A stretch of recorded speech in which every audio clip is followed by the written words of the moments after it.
Hey my loves, welcome back, or if we've never met, hi, I'm Ty. Today we're looking at the World card in the tarot, how I like to interpret this card, and 5 of my favourite examples from different tarot decks. This is my final response to the tag Top Tarot Trumps, which I've had a wonderful time doing. The tag was started by Marsha of Musings by Marsha, who's been a really huge part of our TarotTube community this past year, so another big thank you to Marsha. And we're finally at the World. Once again, I'm a little bit late. Almost everyone else got theirs done before the end of the year, but here we are. So let's take a look at my 5 favorite The World cards. We're starting here with this card from the Animal Totem Tarot, which I think is actually my favorite The World card out of any deck. I know it looks simple, but looks can be deceiving. This is the card that really made the World as a card really click for me. It made it make sense. So if you're not familiar with this deck, all of the other cards in the deck are animals, like scenes of different animals. And this card is the only one that's not. It's just an image of an island and it's quite zoomed out. And the first time I saw this card, I was almost knocked over, like after having looked through the rest of the deck. It just, bam, like that's what the world means. It made so much sense to me. So conceivably, all of the animals in the rest of this deck could live on this island. And so to them, this island is their whole world. Like this is basically almost like having a photo of the planet Earth. But we as human observers, we can see that this is just one island. We know that the island is in an ocean. The ocean could have plenty more islands. There could be other countries and land masses. And all of that is on a planet, which is in a solar system in which there could be other planets. And there could be other solar systems. You know, there's this near infinite levels of worlds in this scenario. And that's really what the World card means to me. It's completion with the acknowledgement that the cycle will begin again. And actually, Liz from West Star Tarot gave a really great explanation in her The World card video that the cycle doesn't start from exactly 0. It's more like a upward spiral. So each iteration, we restart a cycle, but with the knowledge and the experiences that we've gained prior. So whether we look at that on the scale of our lifespan as a human, like each job that we start, we build off our previous career experience, or each relationship of any kind that we start, we bring the lessons from sort of our other past relationships. On a larger scale as well, if you think of something like reincarnation, each life carries some of what was built in the previous one. So I just think this card does a really good job demonstrating that when we think we've gained mastery of something or when we think we've reached completion of something, that's great and it's wonderful and it's a time to celebrate and like bask in that. But also that there's almost always another layer or another level than what we've experienced or seen. So again, returning to those animals that are all through this deck, the eagles might be able to see what we see here in this picture, the whole island from that high up perspective. But what about like the termites? To them, they don't know about the existence of this entire island. Their whole world is their little termite nest and its immediate surrounds. And then what about like the fish or the sea life? Do they care about the borders of land masses? Maybe not. I think it's just a really stunning metaphor for what this card really means. The idea that what we see and experience in this human life is really only a fraction of the world, the all of existence. I find that sort of both scary and exhilarating, which I imagine is just a bit like what it must have looked like for those first people who went into space and saw the Earth from space. And that's really the vibe of the World card for me. Next up, I'm not about to finish this series without including one more oracle card, so again, not a tarot card, but deal with it. And of course, this one is going to be from the Greek mythology reading cards once again. So here we have Gaia. And I think it's pretty obvious why I've chosen Gaia to go with my World cards. For one, I think it's like super fortuitous that the pose in this image looks very much like that dancing lady that's on the Smithwaite World card. So there's a bit of a link there visually. But more importantly, Gaia is the ancient Greek deity associated with the earth.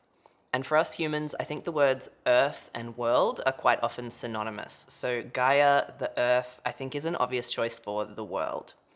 And when I chose this card, something that I started thinking about was the meaning of that word earth. Because when we say earth, we could mean our planet, the planet Earth. We could also be talking about soil, like the stuff that plants grow in. Or we could be talking about the electrical concept, like earthing a current. We even have this thing called earthenware, which is, natural pottery. So all of these are referred to with the word earth, and they all have something in common, but yet they're all still different words, different meanings. And the meaning depends on context. Well, what better way to describe the world card, right? Like when it shows up in a reading, its interpretation is going to very heavily depend on the querent, the reader, and the circumstances, which you could say is true of all cards, but it just seems kind of extra true with the world. And in a way, it's true of Gaia as well. Because historically, Gaia has been viewed as both a sort of mother figure, like a universal mother, so associated with pregnancy, fertility, birth, all of that, and then also considered a personification of the planet Earth itself. And both of those domains have sort of morphed and grown over time. There are myths about her creating all sorts of things, like mountains, people, oceans, and then there's just the creation aspect of the mother archetype, being able to bring life into the world. And so combined, as an oracle deck, what this deck has done is assigned her the card of manifestation, which I know is a bit of a trigger word for some people. It's not just a woo-woo term that gets overused, though. It's just a word for bringing something into being. And so the idea here is that Gaia, the goddess, could make anything, and so can the querent who draws this card, which I just think is so gorgeous. Next up is the world from the 8 Coins Tattoo Tarot. I just love the way that this one looks. It's basically almost an entirely aesthetic choice. This is a style of art that I grew up very influenced by. Back then it was called neo-trad. I think tattoo styles have kind of developed and diverged a lot more since, and so there's a lot more different terms now. But that's the style that I learned to draw in because I knew I wanted to be a tattoo artist since I was a kid. And so that's the style I also then, when I started tattooing in. So aesthetically, this one is kind of really personal to me. Thematically, I think there's not all that much going on in this card in terms of, individual items to look at and interpret. But I think it sort of has everything that it needs. The guidebook talks about how being above the clouds means being free of mundane dramas. The horns show the resilience or tenacity that brought this person to this place. And the wreath is like the many accomplishments and experiences that this person has had along the way. And it describes this as a moment of true harmony and magic, which I think is a great way to talk about this card. Next we have the world from the Cosmic Tarot. I've shown a lot of cards from this deck in these videos, and I just think it's a classic for a reason. It's probably one of my favorite decks that I've purchased in the last couple of years. I think some of the artwork in this deck, and especially like the colors that they've chosen, is just breathtaking.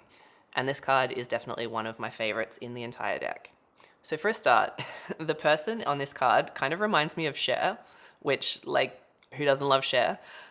So seeing it kind of instantly gets, some classic songs playing in my head and the image of the way that she dances and maybe some of her unhinged tweets and just the vibe. It brings a little lightness, a little joy every time that I see it. And of course, she's surrounded by some of those symbols that we see on traditional world cards. We've got the bull, the lion, the eagle, and the human. And I just love the way that they all kind of swirl around. It's like she's at once kind of like weaving them and a part of them. There's just something really vibrant about this card. And I think that makes it really perfect for the world because it's really showing that we're part of the world. We're part of the universe. We are the stars. We are magic. And so just showing her looking so joyous and kind of almost in flow with all of these symbolic images, I think is just inspired and inspiring. And finally, we have the world from the Mythic Tarot. I know I've spoken about them before, but I wasn't going to miss a chance to talk one more time about Hermaphroditus. So that's who is in the center of this card. Hermaphroditus is a Greek deity who's said to be equally male and female. And when I spoke about them last, it was in my video on temperance, because of the theme of combining or conjoining elements or aspects, which there's a clear association there with a god who now sort of in a modern context we might describe as being intersex or non-binary or gender fluid or gender non-conforming. But I think that also makes them a great choice for the world card, because in this instance, what's being represented is the concept of wholeness. This card has the symbols of the 4 tarot suits on it and the world serpent, which is eating its tail, so never beginning, never ending. So the entire card represents a kind of perpetual foreverness of everything. What happens when disparate parts combine and when completeness is achieved. I have a real difficulty summing up this concept in words, I think. which I guess is one of the major benefits of a visual language like tarot. It can say and explain so much more than I can. Like, how can one card mean both complete and infinite? Like, those two words are a little incompatible in our language, but in the tarot, it works. I don't think I'm eloquent enough to fully explain it. I just think that's one of the most valuable parts of tarot. So there we have it, my top 5 favorite The World cards, and my last entry in this series. I want to thank Marsha again. This has been a really great series to be part of, and she really did do a lot of work bringing our community together and encouraging everyone, so huge achievement. As for me, I'm not sure if you'll hear from me for a little bit. I'm actually moving house next week. Kind of my own The World moment, you could say. So I might be a little bit quiet until I'm settled, but I want to thank everyone who's watched my videos in this series. It's been actually really fulfilling doing the research and trying to kind of properly articulate exactly what I think about each major arcana. And it's an absolute privilege to know that there are people interested in those opinions of mine. So if you've been watching these videos, thank you, sincerely. I will be back with more tarot and witchy videos, and until then, take care and happy taroting.